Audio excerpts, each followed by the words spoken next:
Hey guys, welcome back to the channel, and today we are ranking all of Disney Star Wars, and this is based off of Disney Star Wars rankings. So if I put something in A or S, that is not A or S on objectivity. This is solely based on Disney Star Wars products. So I'm not ranking any of the George stuff, like that's not included. This is just a Disney Star Wars ranking, from the worst of Disney Star Wars to the best we've gotten from Disney Star Wars. And this is an interesting video. I haven't seen anyone do this. But just so we can really get a good gauge on how horrible or how decent it's been, I thought I'd do this. So starting off, Rogue One, that's S tier Disney Star Wars. I think that's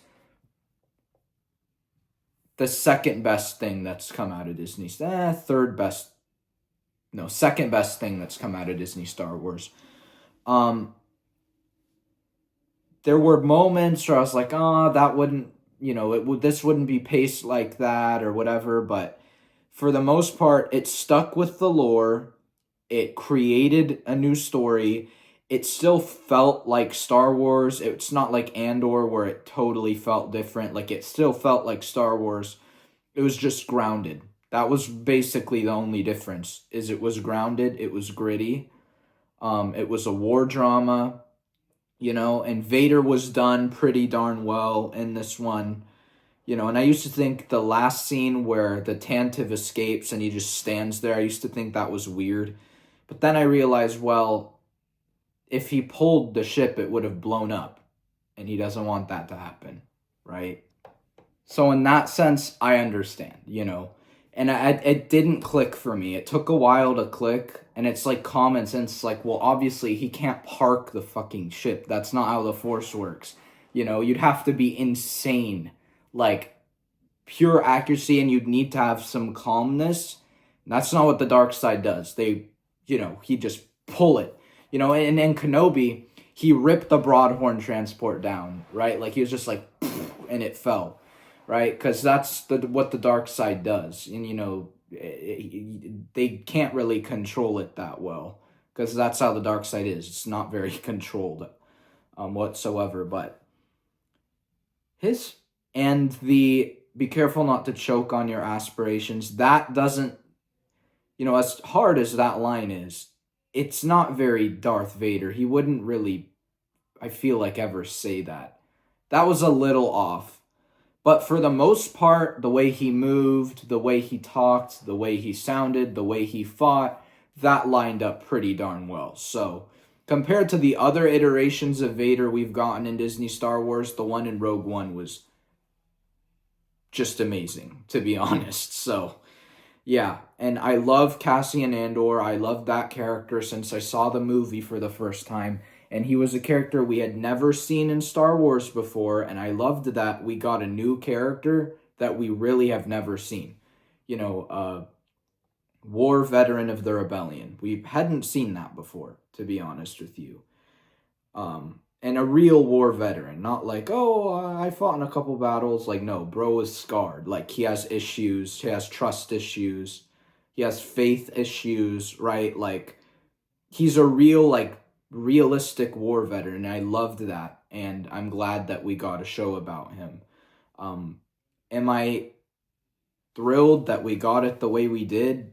No, but am I, glad that they recognize that he's a good character and, in my opinion, better than Jyn Erso? Yes, I'm glad that they recognize that. And Tony Gilroy's self-aware, and he actually admitted in an interview a couple days ago that Andor Season 1 does not feel Star Wars enough, and that's really their goal for Andor Season 2. So I'm very, very, very excited to hear that, and I'm very happy to hear that, and I'm glad he's self-aware. That's great. But yeah, Rogue One, on all the characters, Chirrut, Baze, Jyn, Bodhi, Saw Gerrera, and Mon Mothma, Bail Organa, they all represent different kind of ways people respond to being traumatized, or being in hardship, which is really interesting. And you get to see all these different, receivers of trauma respond and grow out of their trauma in different ways, right? And it's such a beautiful film. You know, the score is the best score we've gotten since John Williams. So I think Michael Giacchino is, you know, the heir to John Williams when it comes to Star Wars music. If John isn't going to compose Star Wars music, it should be Michael Giacchino. And I think he's just kind of the heir to John Williams in general. His scores are freaking beautiful. He uses themes. He's not just composing junk, like he's composing themes and there's meaning behind his pieces. But yeah, the score was gorgeous. And then of course you have the John Williams themes in there because you kind of can't not have that, you know. But yeah, it's a great movie. It's like, I think objectively an amazing film, and I really loved it. And you know, it's not George Star Wars, but it's an incredible movie. And I loved seeing it in theaters, and I still love rewatching it. You know, just as much as I like rewatching George's movies, I love rewatching Rogue One. It's such a kind of emotional and meaningful experience, like every time. So this one, I think Rogue One is objectively amazing. I wouldn't say, you know, objectively S tier, but it's high up on the movie scale. So next, I have Solo. And Solo, I am also gonna put an S tier for Disney Star Wars. The approach they took with Han in this film was very different than I thought. I thought we were gonna get the Harrison Ford Han Solo that we saw in, you know, the original trilogy. So more, you know, on the cockier side, because in episode 4. So that's really what I thought we'd get. But Ron Howard took this just genius approach, and we saw him from youth, like from still being on Corellia and not being out in the galaxy hardly at all, to getting the Falcon, knowing Lando, being Chewie's, you know, friend, and we go through all of that in one film and completing the Kessel Run. So you have everything that's been talked about with Han Solo for the past like 40 fucking years packed into this film. And it's done in a way that like it just happens and it feels really natural. It doesn't feel like, oh, now here's the Falcon and here's the Kessel Run. It's like part of the story and it's embedded in the script. And I absolutely adore Alden Ehrenreich's Han Solo. I'm able to relate to that character in a tumultuous amount of ways in that film specifically. Kind of like I'm able to relate to Luke and Anakin, like that version of Han like hit home for me because a lot of the things he was, you know, dealing with, you know, being out in this galaxy for the first time and not having a lot of people on his side, and he has Chewie, and you know, that's kind of it, and everyone else he's having to learn who to trust and who not to trust and how to get around and, you know, get out of bad situations, and he's always willing to take risks, and it's like all these things, and how he wants a life of adventure. He doesn't want a boring life doing nothing, you know, it's like, and he wants meaning. It's like a lot of that was super, you know, relatable for me. And it was emotional. It was, you know, it was fun. This felt like George Star. I will say Solo did feel like George Lucas Star Wars. And I know George really likes Solo as well. He said that. So, you know, that's always great to know it has a stamp of approval, but I felt this was the most George style, you know, Disney Star Wars movie we've seen.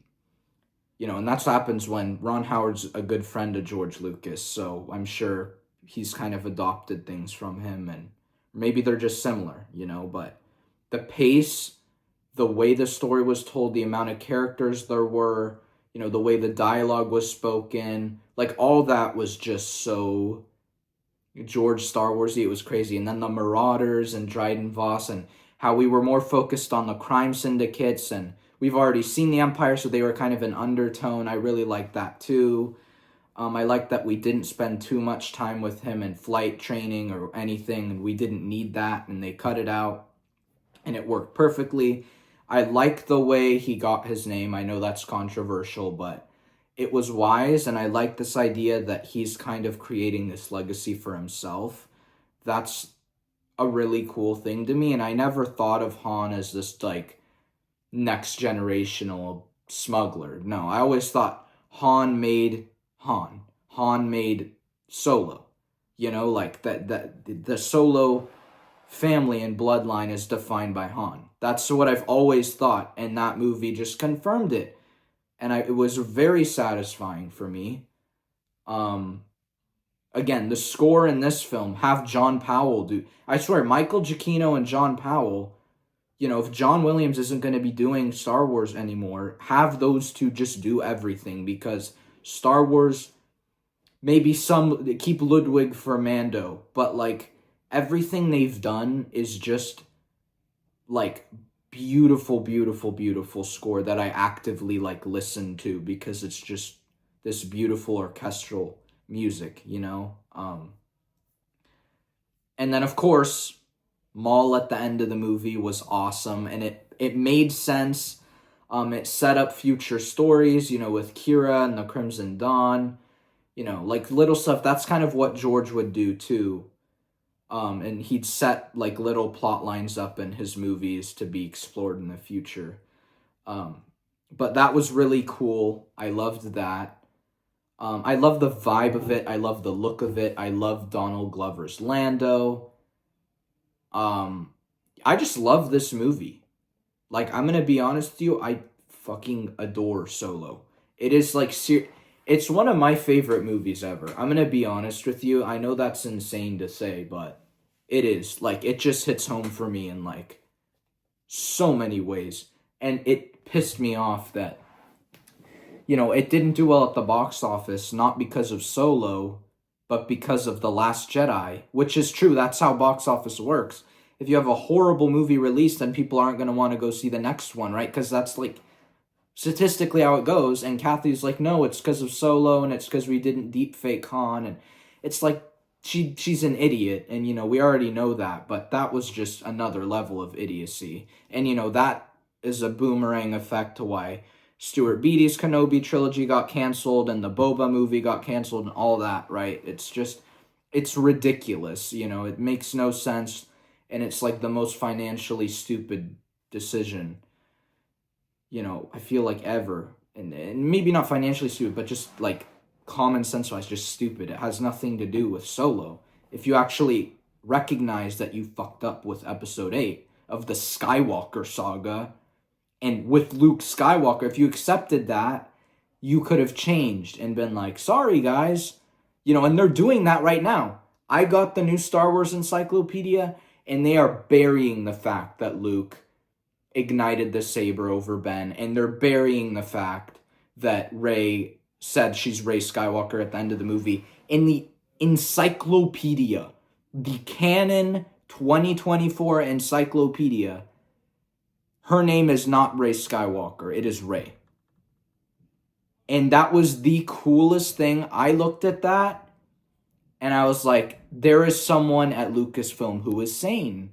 Like, little things like that just proved to me that they're sane. And they didn't call the Skywalker saber Rey's lightsaber. They called it Skywalker lightsaber. And then they had sections. Anakin's saber, Luke's saber, Rey's saber, and how they used it. Right? But they didn't just call it Rey's saber. And they used to. They used to call her Rey Skywalker. They used to call it Rey's saber. At the Disney parks, they changed the name of it from Rey's lightsaber. Mine is when it was still called Rey's lightsaber, but they redid it, and now they call it Luke Skywalker's lightsaber. So I love that they're finally, like, editing little things with the sequel trilogy. I'm glad that they've kind of all cognitively understood that movie was a disaster. But yeah, I forgot where I was with that, but Solo is phenomenal. And in ways I like it more than Rogue One, but Rogue One has like a deeper story, but Solo's just a fun joyride every single time. And it feels genuinely to me feels like real Star Wars. And it feels like you're going on an adventure and there's tons of aliens and tons of droids and tons of like things you haven't seen before. It's not just stormtroopers and this and that, right? You're seeing all these things, but there are still the Imperial elements, which Andor lacked heavily, and that's great. So yeah, Solo was a good run. I love Solo. Well, sequel time, that's up next on this thing. That's okay. The Force Awakens. Let's see, on the scale of Disney Star Wars and how horrible Disney Star Wars has pretty much been, where would it be? Because to be honest with you, I think The Force Awakens is a lot better than most of these stupid Disney Plus shows. I'm going to be honest with you, I'm going to put it at B. Yeah, I think B's a good spot. Because to be honest, again, this is probably more like nostalgia bias, but it's effed to hell, obviously, in so many ways. Whether it's Luke not being in the movie at all, or Rey majestically beating fucking Kylo Ren, Kylo's a beast. I love Kylo, bro. Like, I don't know why they screwed him, throughout the trilogy progressively, but before that last saber fight, Kylo was like just freaking everything to me. And then they do that, and I'm like, what is this? And then Last Jedi is fine, and then Rise of Skywalker, they just destroy his character. Like, destroy it. But, when I look at Kylo, now I just think of him in Episode 7 and how cool he was. But, yeah, there were things. It was very nostalgic. It was emotional. They had Han and Chewie show up, and, Chewie, we're home. Like, all that, fucking, who cares, dude? That's, great. The music, John Williams blew it out of the ballpark again. The Force Awakens soundtrack is gorgeous. Other than that, Rey was introduced to be a decent character, but as the movie went on, it just got fucking worse. And then at the end, it was horrible. Finn was introduced as a really interesting character, then just got worse. Poe was okay throughout the movie, I'd say. Leia was destroyed in this movie. She was grumpy. She was, seemed depressed. She was, I don't know, weird. They're celebrating the Starkiller base explosion, and then she's just walking while everyone else is getting hugs. It's like, what? And then Han was pretty wrecked, too, because, George spent 3 fucking movies building him and Leia's relationship, and then all of a sudden in this one, it's just gone. Like, oh yeah, they broke up, they're divorced now. Like, what the fuck? Like, I'm sorry, dude. It just ridiculous. So yeah, Han was cooked.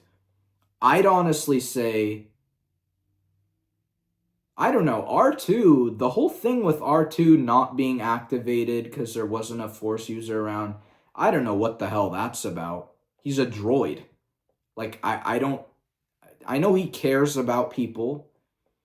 But I don't think R2 would just fucking give up because, right? Like, I don't know. That was weird. Chewie was fine. I haven't had an issue with Chewie really throughout that trilogy at all. So how are you gonna fucking mess up Chewbacca? I'm sure they'd find a way. If I'm having to talk about, they might have messed up R2-D2. They screwed up C-3PO, right? They have found ways to destroy, the most, basic characters ever. It's crazy. And R2's complex. I'm not saying he's not complex, but it's easy to write him. That's more what I'm talking about. It is easy to write R2, and it is easy to write C-3PO, right? And they found ways to muck that a little, too. I think the First Order's really cool. I think they were a very menacing dark threat, even though, yeah, we'd already had seen that whole plot line and the whole thing over again. It was cool to see it kind of in this new, shiny, like, way with enhanced technology. That was cool to see. But I feel like that should have been a side plot, and there should have been a new, completely new villain and evil organization that was the main threat, you know? But, you know, that's what, even in George's sequel scripts, he was going to have, like, kind of like a First Order thing happening on the side, and then he'd have Maul and Talon and that whole thing as the main, you know, I guess, threat in the films, which is great, and that's creative and it's different, and we hadn't seen it before. So yeah, compared to a lot of Disney Star Wars, bro, and this is insane to say, because objectively The Force Awakens is bad. It is not a good movie. There are so many inconsistencies in lore. They do not know how the Force works, like, you know, but just from the feel of it and moments in it, it is better than a lot of what we've gotten. And that's really bad. That is not good. Honestly, I should not be putting this in B range at all. But due to the rest of this trash, I am. And that's insane. I'm sorry. That's not good. Yeah, so now The Last Jedi. Yeah, F. I was thinking of reserving a special spot for the Acolyte, but I'll let it join. The Acolyte, I'll just do like a Z, because that was just not watchable. Not even, I can't even acknowledge it, dude. Like, it's just, I can't acknowledge it. The Last Jedi, horrible film. Destroyed Luke Skywalker, decimated him. Didn't feel like Star Wars, way too many stupid jokes. Do not know how the Force works, destroyed the sense of balance. Balance is not half light, half dark. That's a childish way to think about it. Balance is when there is only light, because the dark just pulls it, you know, to imbalance. George Lucas has said that himself. There are many interviews online you can go check.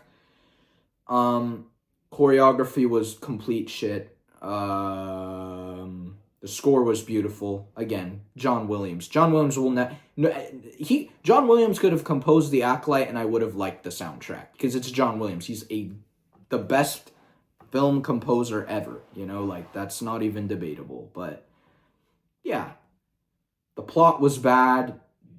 It wasn't big enough. It wasn't, like, not meaning big enough. Like, we weren't going to cool planets. It all felt like earthly, other than, what is it called?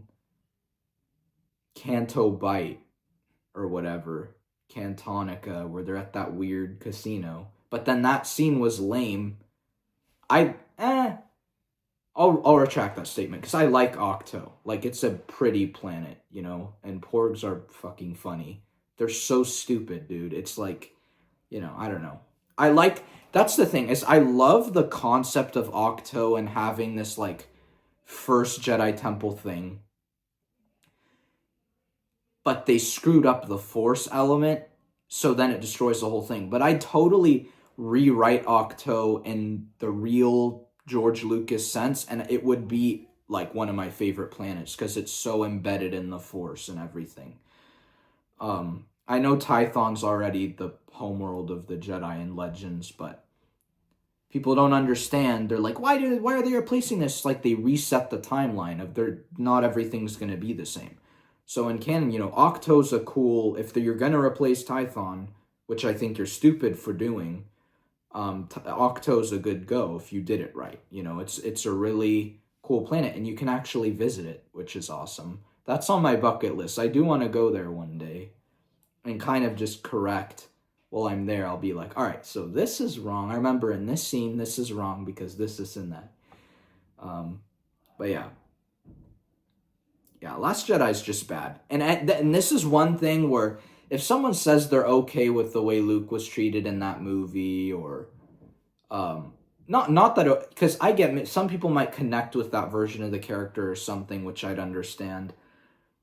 it's more like if they're trying to defend why it makes sense, they have no idea what Star Wars is. They have no idea what the story is, because there is no logical explanation to say Luke Skywalker risked his life to save Darth Vader, who was known as, at that time, as the most crooked man in the whole galaxy, and we've seen what he's done.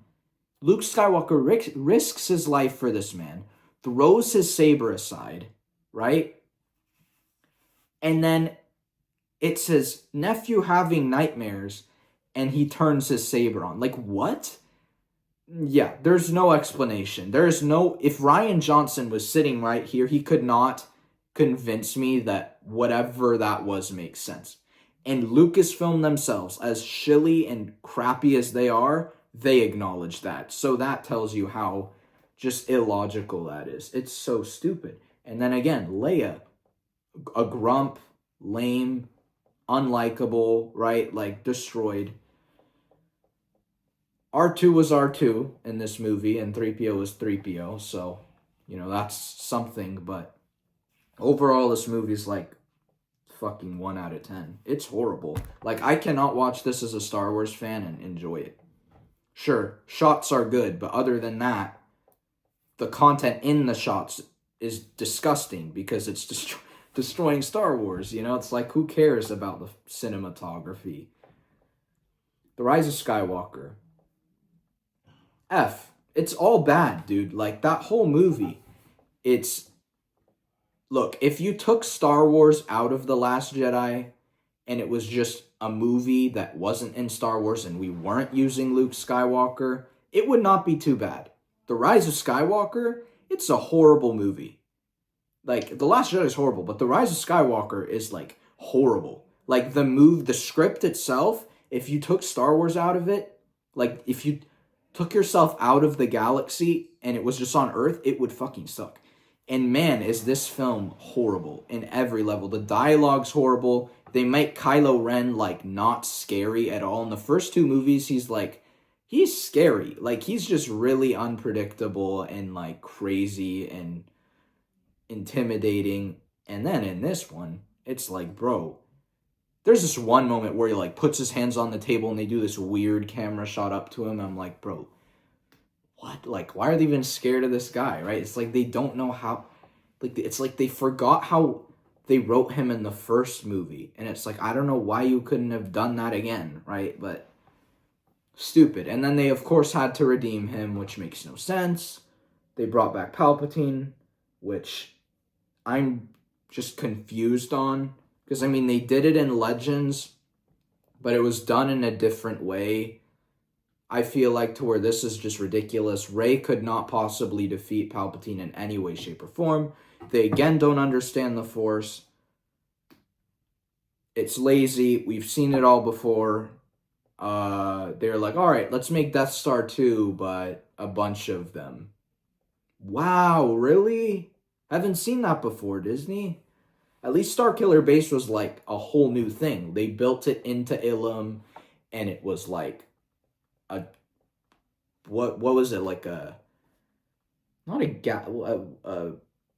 system killer, it could wipe out a whole star system. That's insane, right? And it has to drain a whole sun. We haven't seen that before. That's beyond a Death Star. That's, like, insane. This is, like, stupid. It's like mini Death Stars.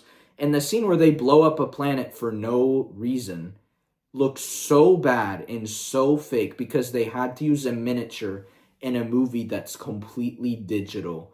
And it's so fake looking. It really is. And it's really painful to watch. And Rey Skywalker is the worst line in all of Star Wars. I'm going to be honest with you. It's just painful. You are not.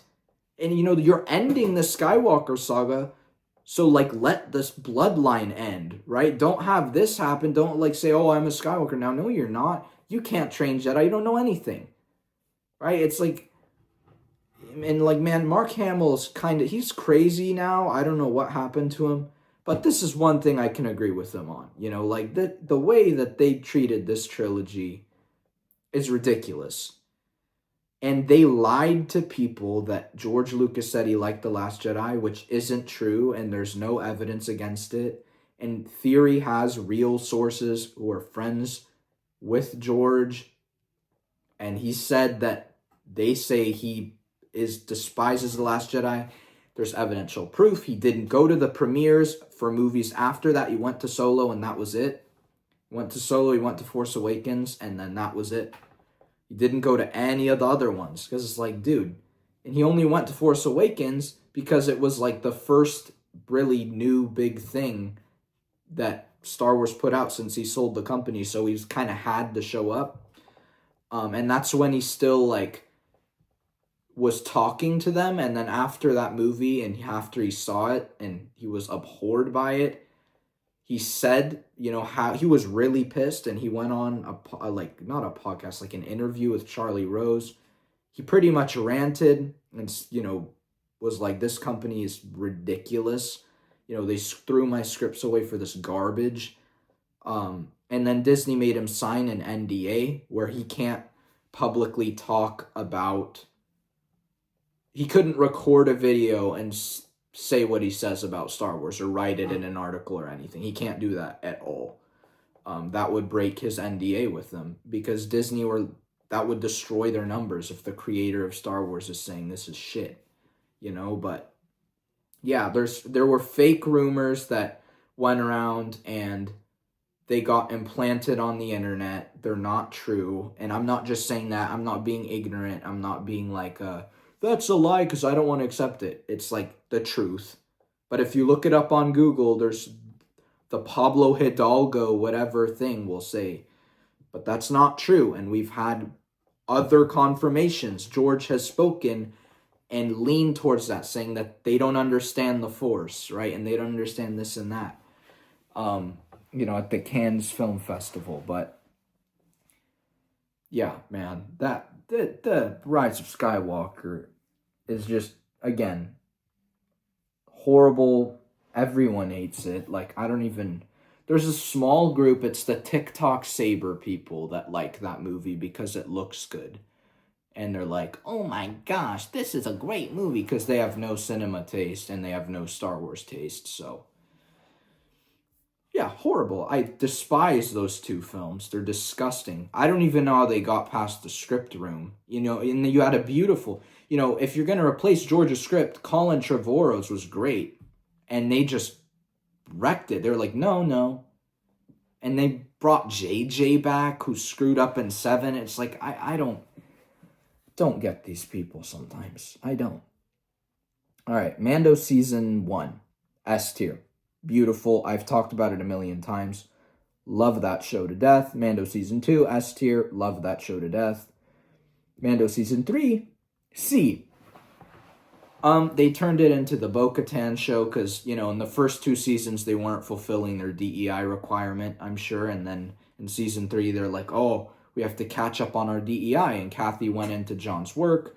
This is also proven. Messed with him and messed with his shit, and now he doesn't want to be really involved with Star Wars as much anymore. So that's due to how she treated him with Boba Fett and Mando. So yeah, disgusting. Again, they freaking ruined the peak potential of Din Djarin. I love Din, and like they just nerf him. Like, he's insane in Book of Boba Fett. Like, he's wrecking those, like, Klatooinian dudes and, like, chopping heads off. And then he's, like, fighting a fucking Rancor and, like, these crazy big, big destroyer droid things, right? And he's, like, a beast. And then in this season, he's, like, fucking back where he was in Season 1. Not even Season 1. He was a beast in Season 1. Like, before. Like, he's like this wimpy little guy who can't beat the spider droid thing. And then, of course, they have to bring in the strong female weed, Bo-Katan, to kill the droid. And then fucking I'm the strongest of all, and be obnoxious the whole season, Until she's like, they have the argument over the Darksaber, and she's like, well, I kind of saved you from the droid, so therefore I get it. Like, what kind of fucking... Then there's the Lizzo episode. Then there's the Order 66 scene that they used for a cash grab. I love Keller and Beck, but that was not necessary in any way, shape, or form for the script. I don't know. Maybe they're horrible, dude. I'm putting that at... No, it's not D. It's C. Yeah. Kenobi is D. Boba is D. Those are some bad shows. Man, oh man. Instead of, seeing Stuart Beatty's script is like, how could you even think to put that out? Like, this is just a disgusting failure. Reva, little Leia in every 5 seconds of the fucking show.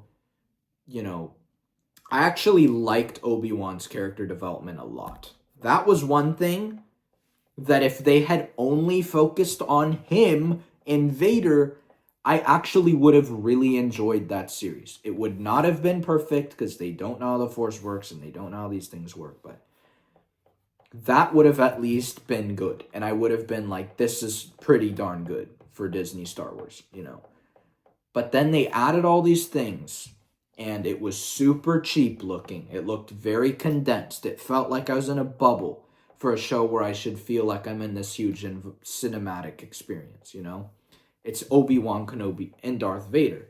They found a way to make that tiny.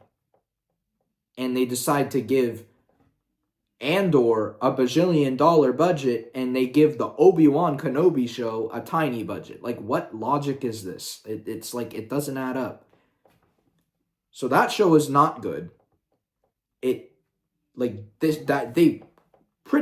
wrecked Darth Vader in that show. Like, that was not a good depiction of him at all. The music's pretty good in that, but once Natalie Holt starts having her music, it goes to shit. But of course, I love the John Williams theme for that show. It's beautiful. It's one of my, it's up there for my Star Wars music, tier list things, I guess. It's a beautiful piece. William Ross did a great job, and then Natalie Holt just wrecks it. It's like you have this beautiful orchestral music, and the choir was brought back, right? And then you have fucking... And I'm like, oh, shoot me in the face, dude. Like, honestly, just do it. Just do it. Please. Yeah. It's like Darman, like, electronic score. I'm like, how the fuck? Like, do you bring the person who worked on Loki? I love Loki, and I love the music of Loki, to work on Star Wars. Those things, they don't match at all in tone. Then you have Boba Fett. Destroyed Boba Fett's character. Destroyed him. They made him a wuss. They made him, I'm a hippie. I'm peaceful now. They made Fennec more powerful than him. They made fucking him do nothing. Never leave Tatooine. And in the first scene, you see him at the end of Mando Season 2. He walks up. He's like, Bib Fortuna, his fat ass, is like, oh, Boba. He's just like, tosses his ass down the stairs. He fucking man spreads, and he sits in the chair. That is Boba Fett. Then you cut to this, and he's like, I'm in my bathtub. Oh, shit. Oh, there's a business deal where the guy fucked me over. Oh, it's okay. I'm gonna be merciful. Like, what the fuck? Oh my god. The bathtub scenes, that just, and Kersantin and the fucking, they ruined Kersantin, and he's like this fucking, like, Chewbacca, but different color version. He's not even crazy, bro. And then you have fucking, what's it called? The Mod Gang, and their, like, bikes, and this, like, the worst chase I've seen in cinema, bro. It's like, my god, that show is just so bad. It's like just poorly made. Then you have those 2 Mando episodes, and you're like shitting yourself. It's so good. Those are, I think, some of the best Mando episodes ever in that show. And like, just the one with Din, I remember we went back to Din being alone wolf bounty hunter, and I was like, oh shit, this is insane. I was like loving it.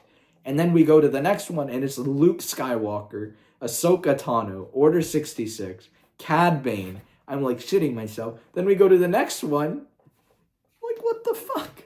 Grogu is back with him, which I knew was probably going to happen because they can't focus on story ever because they have to focus on the money, but and fucking Boba and Cad Bane, bro, like he fucking stabs Cad Bane in the heart, and then canonically he's not dead. Like, they've in the encyclopedia, the new one, they're like, oh, he's still around. They didn't say that exactly, but they didn't say he died, and that's how they've been talking about him forever. I'm like, that was probably a fuck up that they didn't realize. And it's like so corny because you're seeing Boba just being a bitch the whole show. That's like, at least do Cad Bane right. No, we're good. The fuck? And he doesn't move ever. There's like one somersault he does, and that's like the epitome of all his movement. I'm like, oh, great. Fucking kidding me. And they have a post-credit scene, and it's this mod guy saying, I'm gonna mod you up, Cobb Vanth. Fucking kidding me. I love Cobb Vanth, too. It's sad that they fucking, he would have, yeah, well, I hope he doesn't turn into a mod gang person. That would piss me off, but he'd get cooked by Cad Bane in an instant. That's not a question, but yeah. That show was just fucking funny. I'm gonna be honest with you. It was fucking funny. It was a trip. Man, I remember watching that and just fucking... I was a little kid, so, you don't realize these things. And I was like, oh, this is great. And then I freaking rewatched it like 3 months later. And I was like, what the fuck? I was like, man. And that was still at the point where I couldn't fully accept that this stuff was shit, So I used the, well, I should be happy with what I got mentality, and it's no, because there were things that were better and didn't get made, so you shouldn't just give all this credit, It's like, well. All right, Andor. A tier. It is not Star Wars at all. There is no way you can explain to me that this feels like Star Wars. But it is set in the Star Wars universe, and it's very immersive in the fact that we're seeing day-to-day life in Star Wars. That's cool. We haven't seen that before. It's too slow most of the time, but it is a really well-written show. And it's one of the best written shows I've ever seen. Like, honestly, it's so well written, and the script is like fucking filmmaking gold. And the score is really good. And I'm normally against electronic scores, but for Andor, it was really well done. And it made sense because they were going for this cyberpunk vibe. So it kind of fit to have, an orchestra supported by electronics. It's not all electronics. Other than that banger, Niamos, I love that piece. It's cool. It's like club music, in Star Wars. But yeah, Nicholas Rattel did a good job. I really like that music. In fact, Target's sold a vinyl of it.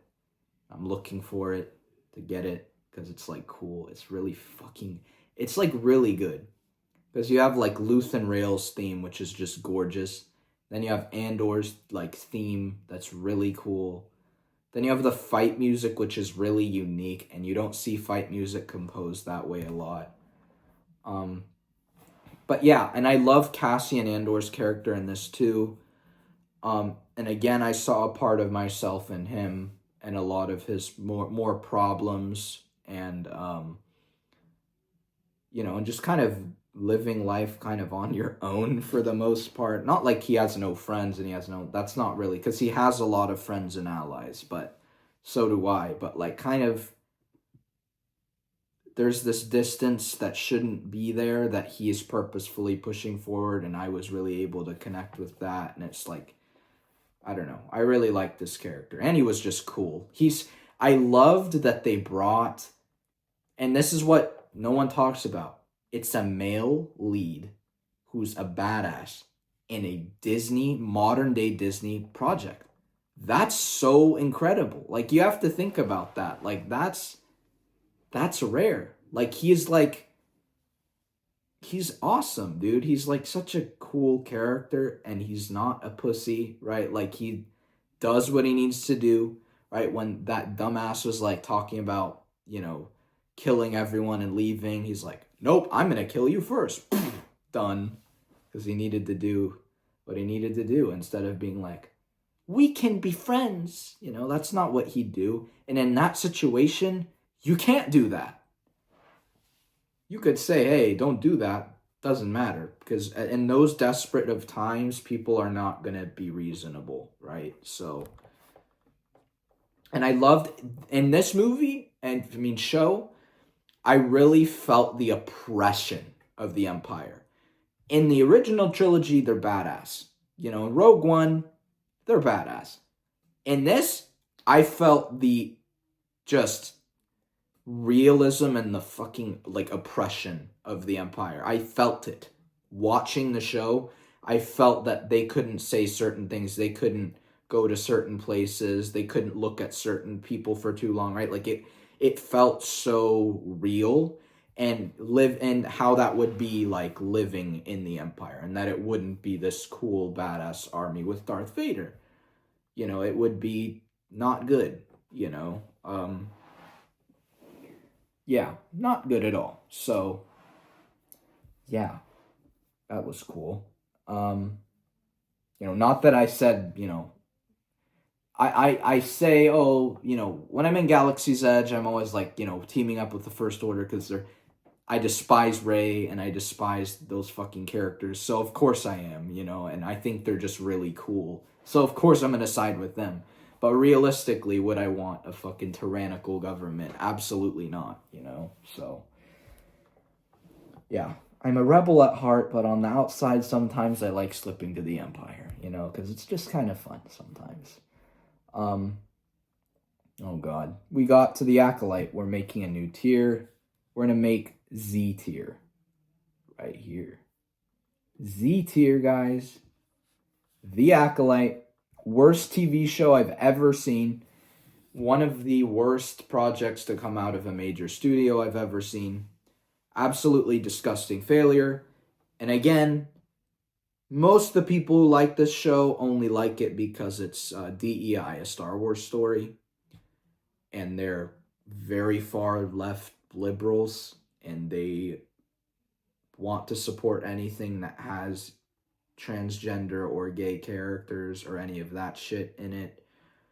They're not even normally like Star Wars fans, right? And the Star Wars fans who support this just say that because they're hoping and creaming their pants every day that they get invited to the premiere of the next shit Star Wars show. So, yeah, you guys know, I went fucking off on that show in so many levels that this one is kind of even hard to talk about because it's just such a mockery of Star Wars that it's like, I can't even call it Star Wars The Acolyte. Like, I can't, it makes me flinch even saying that. I have to call it The Acolyte because it's so bad. Like, I'd rather, if you put The Last Jedi in my face and said, watch this twice or watch one episode of The Acolyte, I would watch The Last Jedi twice.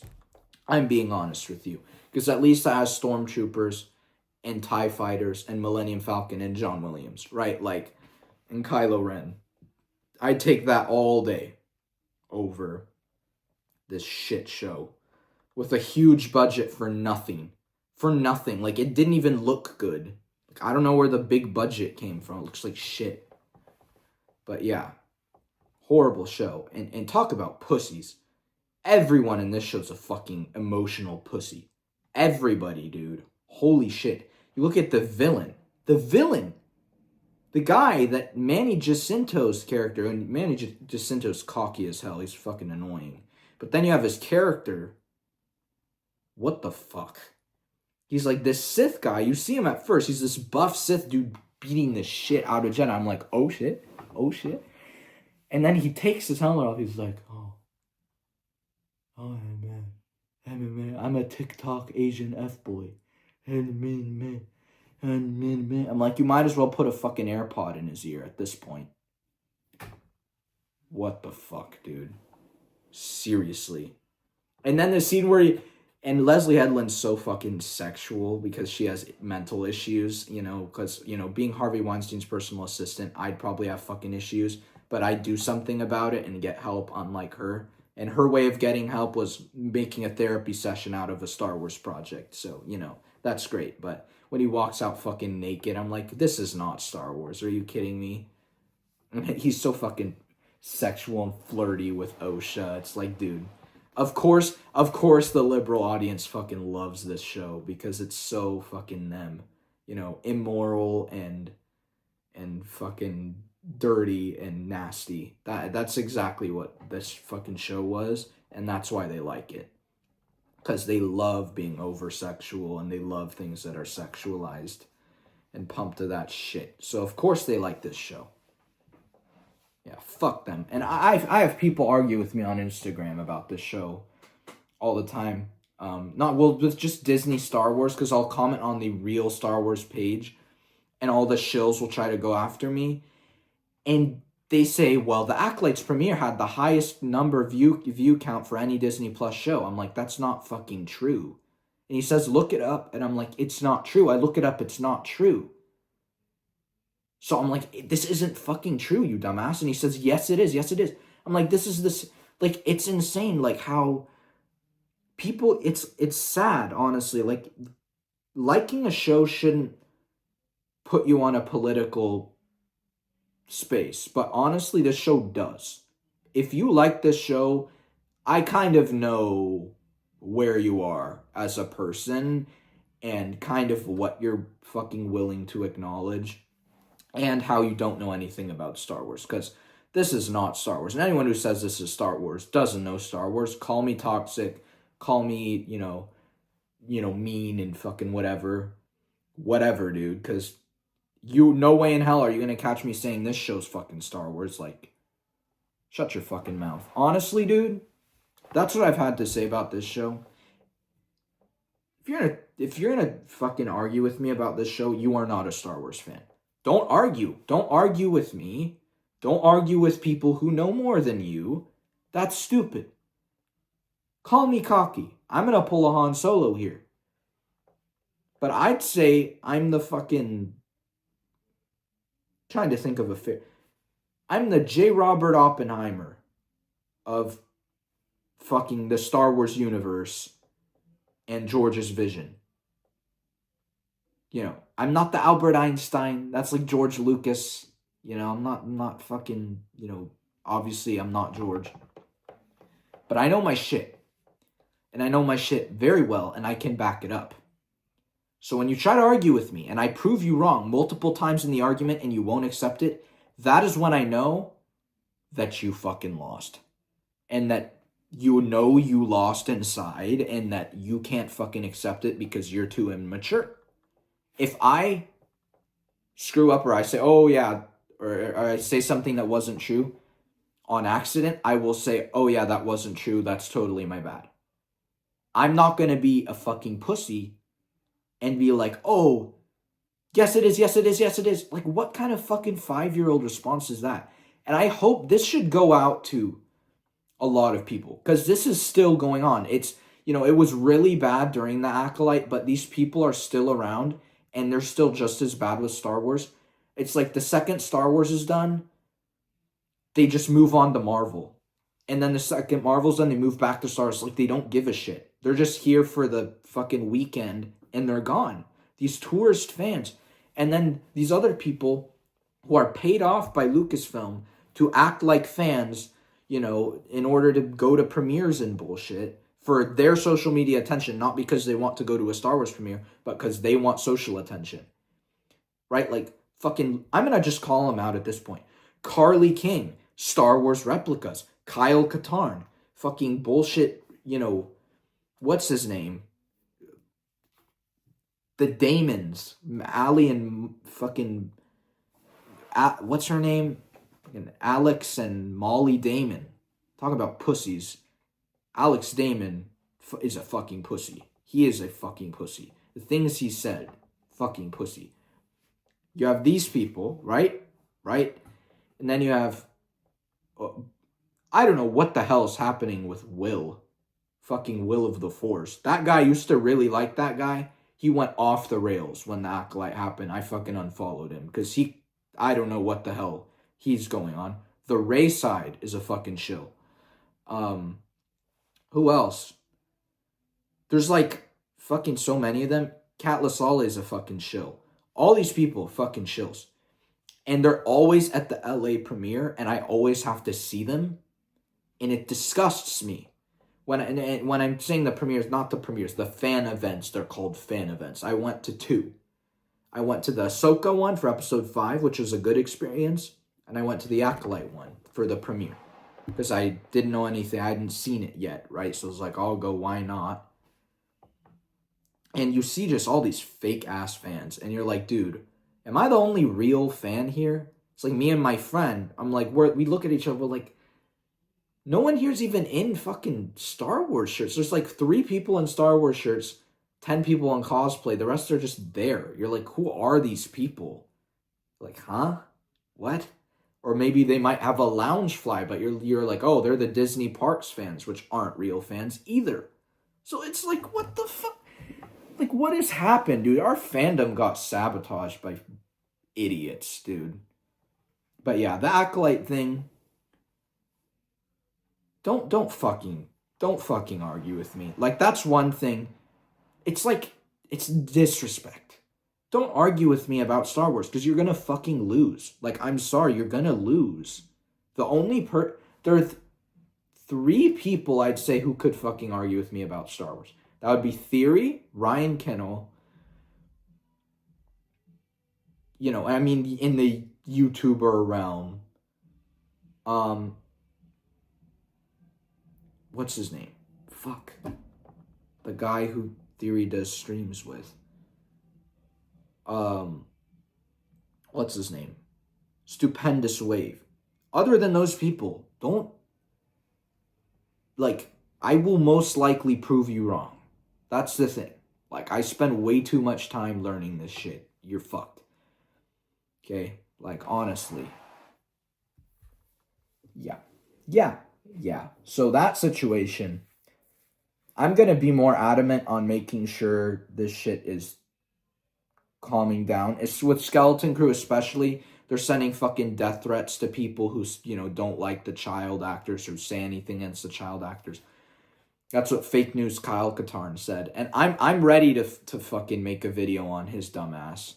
Not on him, I guess, but just that whole side and how fucked they are.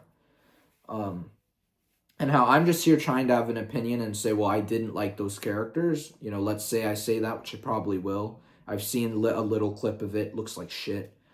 And if I say, oh yeah, I don't like these fucking characters. Back in the day, I'd just say, I don't like these characters. It would be like, oh, okay, that's unfortunate, but whatever. Cool. Now it's like, I don't like these characters. You just because the child actors are a woman and gay and not gay, woman and black and this, you're a racist, homophobe, you're fucking toxic, you're this and that. It's like, you know what, dude, fine. I'm toxic. If you want to call me toxic, call me toxic. I don't care. I'm speaking the truth, and I tried to be mellow about it for a long time and be nonchalant and be like, oh, I'm the chill guy, you know? Not anymore. Not since the Acolyte. Since the Acolyte, I'm just done, dude. I'm so sick of these bullshit people in this community. They're not fans. And you know what? Again, you could call me a gatekeeper. I guess I'm gatekeeping. These people are not fans. I don't know why they're here. They are not fans. Like, they're not. They go from one premiere to a different studio. So they're in some satanic cult where Hollywood picks them out and they say, since you are a member of our satanic church, you get to go to this, and this premiere. Because Hollywood is fucking... You have to be very careful about where you're going in that industry as one who's about to enter it. I'm being very careful, and I'm not going to, go to premieres for being in the fucking Illuminati or some bullshit. But you have these people who go from Lucasfilm to Warner to fucking Wicked, yeah, Warner Bros, I guess, to, I love Warner Bros too, but you know, they probably have links and someone connects them with Warner Bros. Their church connects them with Warner Bros. Or God knows what. But, you know, Star Wars Replicas is a fucking way too political. He said some bullshit that about Wicked. We need more of this in the world. This is exactly what the world needs. And then he talked about, of course, he has to talk about the Trump election on his fucking channel, which is Star Wars related. And talk about the fucking Trump election. These fucking buffoon idiots, dude. Honestly. Carly King, of course. I'm pretty sure she posted something authentic. Yeah, fuck all these people. Honestly, dude. Like, it's really hard. I'm surprised Theory is as calm as he is with these people. Because it's insane. Like, it is insane. The things they do to him. And the shit they talk about us, about the real fans who care about Star Wars and want it to change. They call us all fucking, pretty much call us all lunatics. And it's like, dude, we're not the lunatics. You are. And as childish as that sounds, it's true. We're not the ones who started all of this. You know, we're not the ones who started, you know, fucking being a bitchy baby over opinions. That wasn't us. That was you. That was you. We're not the ones calling you fucking homophobe and racist because you don't like a character. That was you. That's all you, fucker. It's all you, fucker. It's all you. It's all you. It's all you guys, because you're too busy with your fucking Harris Wall sign still sitting in your yard fucking rotting. You know, that's why. You know, fucking idiots, dude. It's so funny, because when they say shit like that, it doesn't even piss me off. It just, like, I laugh about it, and then afterwards, I think about it critically, and I'm like, bro, this makes no fucking sense. God, bro, these people, I'm telling you, and I deal with shit people in you know, my film stuff already.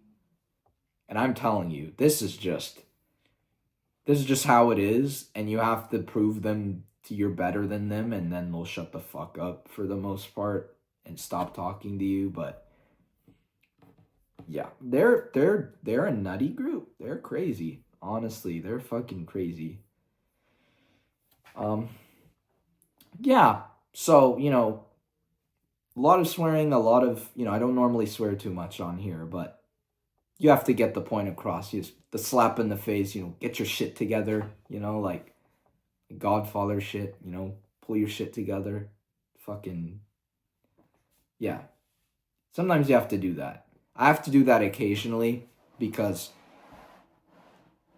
this is just insane. That circle of people are, you know, it's funny because Star Wars is very religious, and there are a lot of religious themes. And they never talk about the religious Star Wars movie, the first 6 movies. It's just like, oh, it's a fun little movie for me. Then me and Theory are like, oh, it's made us as children, it's grown us as people, we've grown our morals from this. It's like you see the difference and how, like, actually meaningful it is to us. Like, it's crazy. Fucking insane. It really is fucking insane. It's really annoying. It's just annoying. It's like, if they could not be annoying and just say what they want to say and not go after anyone, that would be great. And that's what I did forever. I was just like, oh, I'm going to give my opinion, not talk about this shit. And then Acolyte happened, they went after us, and I still didn't say anything forever, and then I was like, all right, this is bullshit. To where it was actually like getting to Lucasfilm and they were trying to shut us down, then that's when I had to actually like move. Because, you know, as a Christian, I shouldn't retaliate, but then, you know, it gets to a point where you kind of have to, when it's like you're defending yourself, which I am. And I've had weird stuff happen with my channel, like my uploading issue I had, and which YouTube ignored me, which is great, which proves it probably was that. But after I tagged them and stuff, it finally uploaded majestically. So, it's great. Fucking trying to tell the truth. It's like you'd be surprised just trying to tell the truth in the world. You think, oh, that's easy, that's good, that means you're a good person. No, you're gonna be attacked for it. The Bible warned us of that already, but it's just sad seeing it actually happen. It's fucking unfortunate. But yeah, so I'm just gonna quickly wrap up this ranking. I'm not gonna be as in depth with the rest of this shit. Ahsoka, A tier. Yeah, A tier. A tier. It was good. I loved Balin. I loved Shin and Anakin and Ahsoka. They were interesting characters. And no, I do not think Shin is bad. Shin bad. She's not like I don't even get that whole thing. I really don't. I don't, she's not ugly, but like I'm not like fucking in love with her. I don't get that whole thing that people are obsessed with. I don't get it at all. I don't get it. I don't know. I'm just not into her. Before that whole stupid thing starts with me saying I like a character, and then it's like, oh, you like it. No, fuck. No, it's that character, the story, the development, interesting character. Yeah, and it felt like Star Wars for the most part, except the last 2 episodes were, I don't know what the hell happened, but the first 6 were solid. They were pretty solid.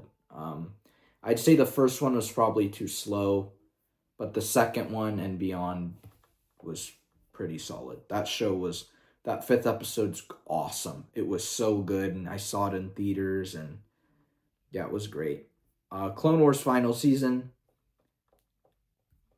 To be honest with you, that's not really Disney Star Wars, because those are all stories that George approved and worked on, just animated by Disney. So that would be like S+, because it's George Star Wars. So, I'll put that there. Tales of the Jedi, S tier. I've talked about this over and over again. It's a fucking beautiful show, and I don't know why they can't just write like that some more, Visions is horrible. I hate it. F tier. Bad Batch is like C. I just think it's mid. It's lame. Boring. Tales of the Empire is shit. That's D. It's just dog shit. Rebels, I'd put in A. That's a pretty solid show, to be honest with you. Resistance is fucking F. It's horrible. Young Jedi Adventures, fucking Acolyte tier. I haven't seen it. I don't need to see it. It's just shit. So that's a pretty solid ranking, I'd say. It makes sense. Backed up. Yeah. So, it might have looked like I was pranking you in the, beginning of the video with the whole, oh, I love this, I love that, because it was the S tier stuff. But then, once we got low, saw it just got fucking worse. That's my real opinions. I'm not going to be like, I absolutely hate every element of Disney Star Wars. That's not true. I love Rogue One. I love Solo. I love Mando. I love Tales of the Jedi, right? I'm not going to lie to you and say, oh, those are all shit. And are they George Star Wars? No. Solo, it's close. Not all the way there, because there's not enough of the Force in it. It's almost there, but not. It's like right on the line, I'd say. But Mando also is right on the line. But yeah, it's not George Star Wars, but that doesn't mean I hate it or dislike it or whatever. No. It's still, those projects still honor George's vision, and they honor what he did, and they honor the characters. So I'm fine. I'm like, this is great. Or Andor, it's nowhere near George Star Wars, but is it a great show and a great watch? Yeah. It's well written. It's enjoyable.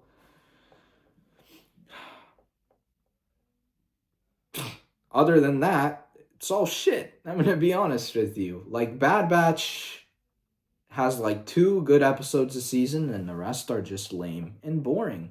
and makes me go, why did you cancel Clone Wars? Why did you stop Rebels, right? It's like, at that point, why are you doing this? It's such a, like, filler bullshit show that could have been 1 season long and we would have been good. And I'm very happy it ended. I know Theory is more lenient with that show. I just don't think it was a comfort show at all. To me, a comfort show's Clone Wars. A comfort show would be like, I don't know, like Mando, something like that. I just didn't find that show to be a comfort show. It's just so boring. Like, and not rewatchable. It's like not rewatchable at all. But yeah, that's what I have to say about this ridiculous fandom. I remember being fucking little, and this is before Acolyte and before all this stuff. And I was like, oh, the fandom's so cool. We go to cons, and it's like this thing, and it's, you know, we're all big fans of Star Wars, and you know, and then just you get the slap of reality, and the sting doesn't go away, and you're like, wow, these people are shit. There are so few of us, it's crazy. So few people will actually get it.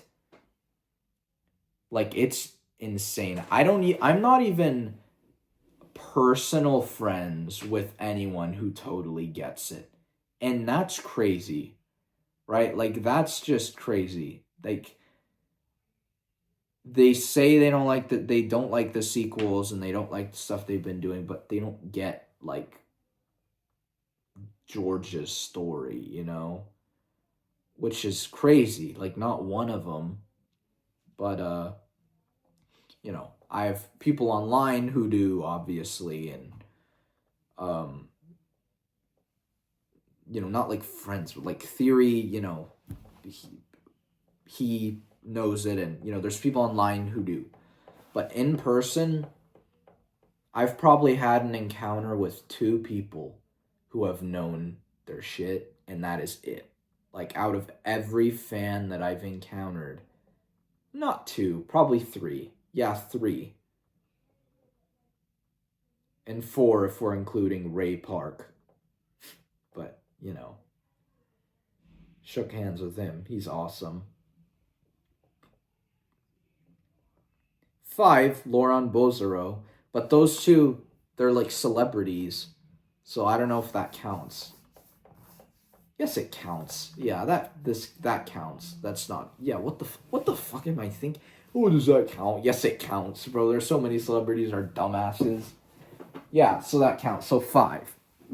5 people who know what Star Wars is. That's crazy, dude. That I've met and spoken to. That's horrible. That's actually horrible. Shit. And one of my cousins absolutely does. He just dropped out of Star Wars because it got so bad he couldn't even deal with it anymore. Because he grew up in George time, so it's like an even worse hit for him, and he just dropped out of it. Which is not what you should do, and that's not the Jedi way. You know, the Jedi way is you remain hopeful and you just fight for good, you know? So that's what I'm doing. I didn't quit. I'm not a quitter. He quit. He's a quitter. So that's his problem, you know? But, so I guess that would be 6. 6 people. Fuck. That is embarrassing. Out of all the people in my life that I've spoken to, only 6 actually know what the fuck Star Wars is about. That's really scary. My God, that's bad. Yeah, holy shit. That's horrible. You know, I'd love to just direct Star Wars. Like, I'd love to write Star Wars, obviously, and, you know, but even, like, just give me a shit script. I will fix that stuff up, and I will direct it, and we'll be good. Like, I'm telling you, Lucasfilm, if you want to challenge me to a movie-making duel, I will destroy you. Destroy you. You'll be cooked. Be destroyed. You know what it would be like? You know what it would be like? You know the hologram footage of, like, Anakin choking the one Jedi girl and fucking dueling the other person in the temple? That would be me destroying your shit content and making it better. That would be me making Star Wars, bro. Just destroy. I'd just be like cooking. You know, yeah, I would. I'd fucking destroy them. Like they'd be like, they'd be pissed off at me that I'm like, just walking in the door for the first time and doing it 20 times better than any of them. Oh boy. That would just be so funny. They probably would cancel it. They're like, oh, this is too good. There's not enough DEI and all their fucking blue-haired fat building up in their throat as they lecture me about why DEI is important in movies. Just you know what? There's this little funny button when you're hiring on Backstage that says select all. You push that button and you're good. You've beat DEI. Did you know that? You've beat DEI. All you have to do is push a button on Backstage and you've been made a more logical decision than the Walt Disney has. Because you know what the Walt Disney Company does? They don't push all. They don't push select all. They push I need. This, and that for race, and I need female. And then, we can have a male, but he has to be gay and he has to be that. That's not select all. True inclusion and true diversity is select all. Undefeated argument. And they have statistics on how they try to, the document was leaked. I covered it in the old channel.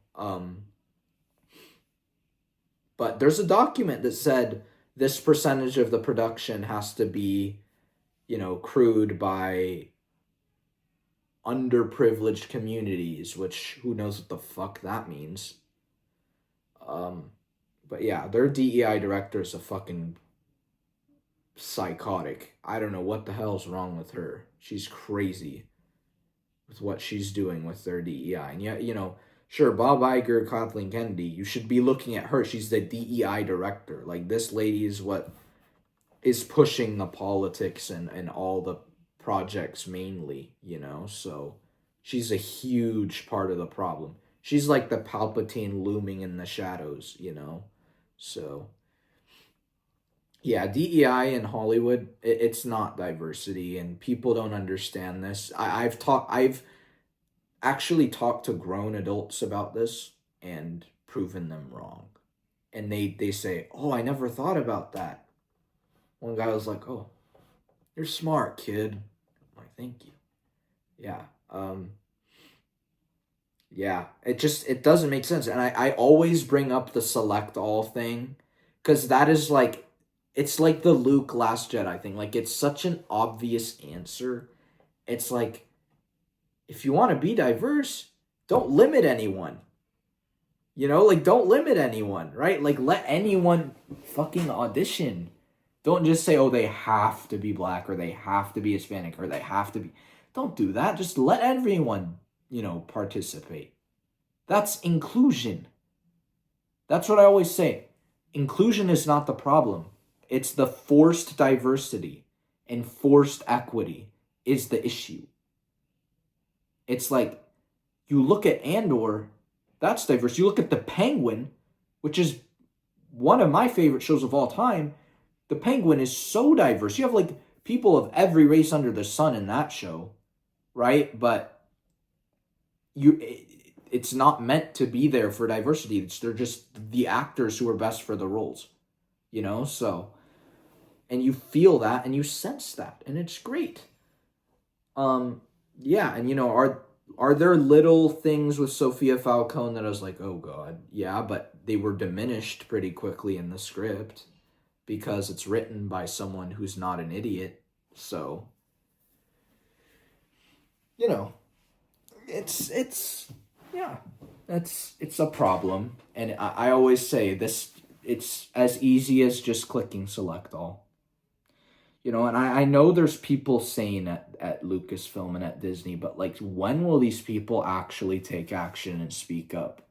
Like, I don't understand. Like, what are they threatened with? Right? I don't know. It's a question to be pondered upon. But yeah, that's all. Thank you guys for watching. Leave a like, subscribe, share. Hopefully we will get back into the lore videos soon. But yeah, see you in the next one. Bye-bye.